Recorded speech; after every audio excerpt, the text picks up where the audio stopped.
You know that moment in Minecraft where you find a desert pyramid, you clear the pressure plate trap, you loot the 4 chests, and then you just leave? 4 chests, and that's it. That's the whole thing. And I've always felt like the pyramid was pretty cool, but a setup with no payoff. This massive ancient structure in the middle of the desert released more than 10 years ago, and the most dangerous thing inside of it is a hole you fall into by accident. And none of us fall for this thing anymore, right? Please don't tell me you still fall for these things. So I changed it. 2 structures actually. The pyramid and the stronghold. And when I say changed, I mean I made them significantly more threatening and significantly more rewarding as well. And both now contain a new mob that feels dangerous. So let's start with the desert. What if I told you that the pyramid hides something underground? The structure you see above ground, the sandstone jutting out of the desert, that's not the entire structure. That's just the top. The real structure is actually buried. What you're actually looking at is the peak of a massive obelisk, sunk into the earth over thousands of years, swallowed by the desert it was built to outlast. But if you dig down past the trap, the floor opens up into something that wasn't there before, a spiral staircase going down. You may also find interesting looking decorated pots with multiple designs that can be placed into the same block. Urns line the walls, and you can break them, and you might find some bones, probably a few diseases as well, and sometimes gold, and if you're lucky, some diamonds. The shaft has side chambers. When you find one, the gateway will be open waiting for you, and there will be chests inside. And in my devious mind, I wanted to add some traps because a good Egyptian temple cannot be missing those. So I made it so when you cross the threshold, the gate will immediately close behind you, trapping you inside of the chamber. Then, husks and skeletons will start spawning ready to stop you from getting the loot you want. So, that's fun. If you survive the chambers and you keep descending, and honestly at this point there's no reason to keep descending except that you've already come this far and you really want some loot down there, you'll reach the ceremonial room. It's large, the ceiling is high, hung with lanterns, and the floor is covered in a thick layer of sand. The walls are decorated floor to ceiling. Very significant, like something important happened here, or is about to. Buried in the sand, there is a lot of treasure, chests, urns, golden blocks, and sometimes, very rarely, a diamond block. But there's also a new item, and it's probably what you're looking for here, the desert amulet. And in the furthest wall of the room, there is a sarcophagus. So, you don't pay attention and you just start digging. That's the moment the bell starts ringing. Out of the ceiling, the sand starts to pour. Thin streams at first, the more you dig, the faster it falls. The room is now filling with sand. The sarcophagus starts to shake. Whatever is inside, and something very clearly is inside, does not appreciate being awoken. As you keep digging through the sand, skeletal bony arms start bursting out of the ground, grabbing your feet and slowing you down. Then, the sarcophagus bursts, setting free the ancient, once worshipped king of the desert, the entombed sovereign. I hope you like the same because I think it's pretty cool. It's huge, skeletal, wearing something that once used to be a headdress, extremely long arms, and instead of legs it has a bony snake-like body. And it will use that to its advantage, because the entombed sovereign can easily swim through the sand. And then, it buries itself. You can't see it, and somewhere underneath it, the entombed is moving and circling you, repositioning and choosing its moment to attack.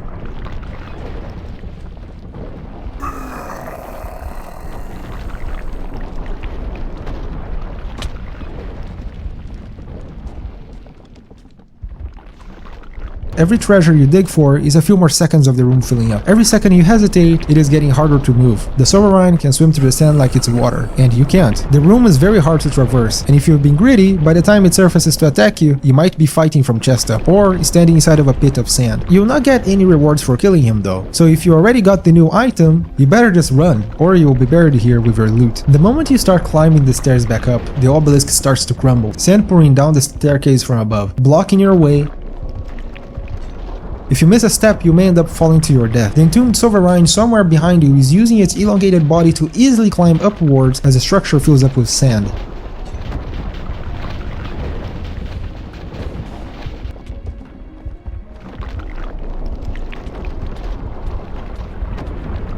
If you manage to make it out, the sovereign will be inside of the structure. It does not like to leave its temple. So, you are safe. And once you stagger into the desert sun with sand in your inventory, and I mean a lot of sand, and hopefully the desert relic. The entombed sovereign was protecting this one unique piece of equipment.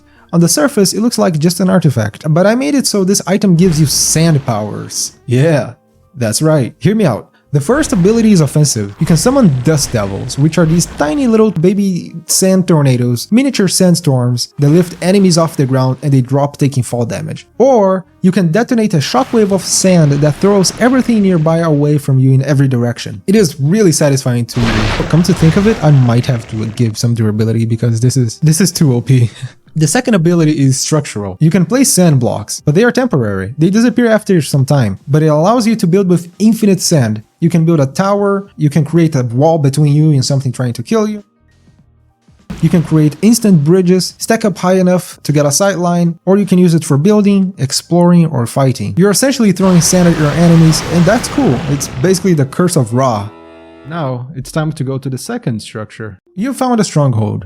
You follow the eyes of Ender, dug down into the stone, navigated the libraries and storage rooms, and pushed through the portal room. And in all of the strongholds, there's a pit of lava under the portal frame. And I never understood why, but this one doesn't. In its place, there's a hole on the floor, a shaft going deeper. So you drop in. The architecture changes immediately. It's the same layout as the stronghold, it's very familiar, but the material is completely different. Made of deep slate, black stone, this is the sanctum. And I like to think it's been here the whole time, directly beneath the stronghold, just been waiting for somebody to jump in. Here's what you notice at first. The moment you start exploring, you may hear these stone scraping sounds echoing through the corridors. These are the sounds of the empty vessels moving. And you might ask, what the heck does that mean? Well, they are statues.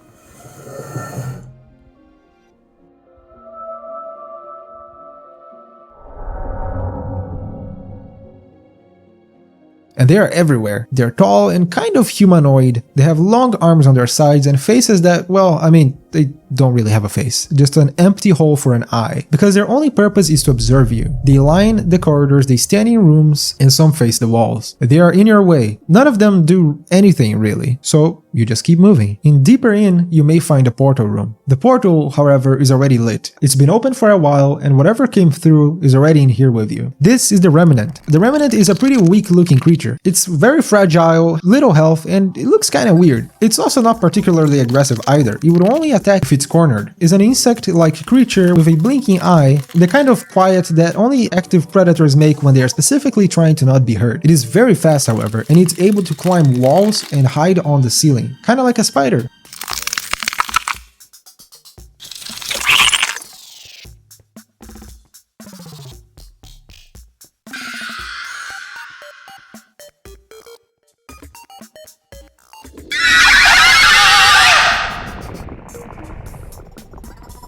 It is fast, and it's going to hide inside one of the statues. See this hole inside of the statue chest? The remnant hides inside of them, curls itself inside of the hollow statue, and waits. It has a sword in hand, and it waits for you to get close enough. From the outside, the vessel looks completely normal. You walk past dozens of them, and you might start to wonder if this is just the whole thing, if there's nothing actually there. And then, one of them starts to move. You weren't looking directly at it, it's in a slightly different position than before, facing a direction it wasn't facing before, or just a tiny bit closer. The remnant can easily and very quickly slide out of its statue and switch to a different one very quickly, repositioning them one by one without you noticing. The place may change in subtle ways as well. A corridor that was once open on your last pass is now completely sealed, or a new one may have been open where a wall used to be. The sanctum is rearranging itself around you. It is changing the map to disorient you, to loop you back, to keep you from leaving while it circles. So you have to look very carefully at the statues you pass by. Most of them are still, but some, if you stop and watch, have the remnant in them. And you may hear a slight sound or a small movement, which indicate that the remnant is inside. And if you're paying close attention, you can sometimes tell which vessel is occupied or not. But when the remnant decides to commit, the vessel transforms. Glow spreads on its chest like something trying to break out of the inside. And through the hole of the vessel's chest, you can see the eye of the remnant. And then it's going to charge at full speed with no warning at all and attempting to ambush you.